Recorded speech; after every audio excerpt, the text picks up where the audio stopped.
L'innovation, c'est la nouveauté, l'invention qui suscite l'intérêt d'un client et qui crée de la valeur pour l'entreprise elle-même et pour ses actionnaires. Donc c'est important, on n'est pas ici en train de forcément chercher un prochain prix Nobel scientifique, mais bien de trouver l'invention qui confère à l'entreprise un avantage compétitif, lui donne un potentiel commercial car elle va avoir un potentiel significatif sur ses ventes et sa profitabilité.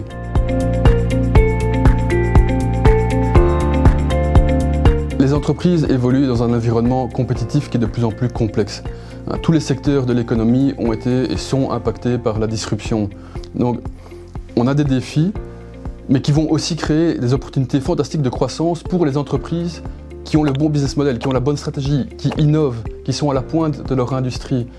Donc, mon point, c'est de dire, dans un monde ultra compétitif, la meilleure stratégie pour une entreprise, c'est d'innover pour se créer un avantage compétitif qui va être le garant de la vente et de la profitabilité d'aujourd'hui, mais surtout de demain.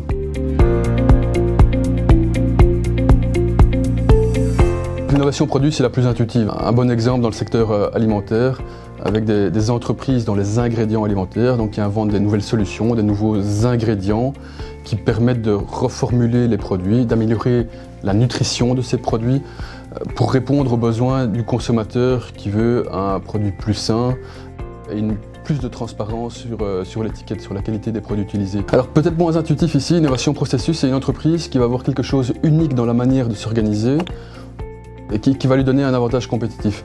Un bon exemple avec la société espagnole Inditex, qui est mieux connue sous ses magasins Zara, des magasins de vêtements, et qui était le premier à généraliser un système d'étiquettes intelligente qui va connecter toutes les informations, les caractéristiques essentielles d'un vêtement, y compris sa localisation, avec la base de données, avec le système logistique de l'entreprise.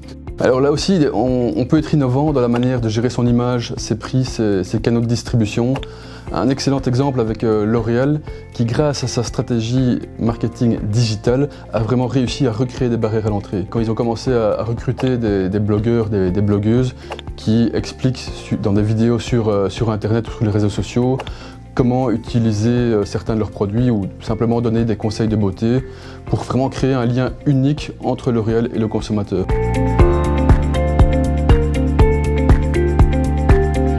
On a la conviction chez Candriam que dans un contexte vraiment de croissance modérée, avec un risque politique toujours plus présent, les entreprises qui offrent une croissance visible, stable, grâce à ce facteur innovation, vont continuer à bien se comporter, à être recherchées par les investisseurs.